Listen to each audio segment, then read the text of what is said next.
আসসালামু আলাইকুম সবাইকে। আজকে আমার খুব ভর্তা খেতে ইচ্ছে করছিল। ভাবলাম ভর্তা বানাতে বানাতে আপনাদের সাথেও একটু শেয়ার করি।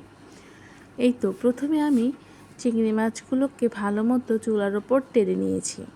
এরপর কাঁচামরিচগুলোকেও ভালো মতো ভেজে নিয়েছি। শিলপাটা এখন কাঁচামরিচের সাথে স্বাদ মতো নুন দিয়ে ভালো মতো পিষে নেব।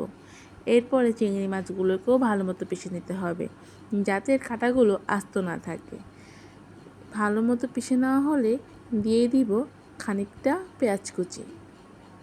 পেঁয়াজ কুচিগুলোকে ভালো মতো পাটায় পিষে নেব। এরপর দিয়ে দিব ধনিয়া পাতা। ধনিয়া পাতার ঘ্রাণ ভর্তাকে আরও লোভনীয় করে তোলে। এখন ভালো মতো ধনিয়া পাতাগুলোকেও পিষে নিব। সবগুলো উপকরণ হাত দিয়ে ভালো মতো মিশিয়ে নেব। এখন ভর্তাটা ভালো করে মিশিয়ে নেওয়ার জন্য পাটায় আবারও বেটে নিব।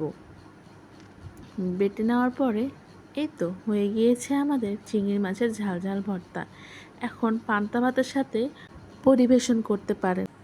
যে কেউ আপনার এই ভর্তার প্রশংসা করতে বাধ্য। পছন্দ হলে অবশ্যই ভর্তাটি বাসায় ট্রাই করতে পারেন। সবাইকে আল্লাহ হাফেজ।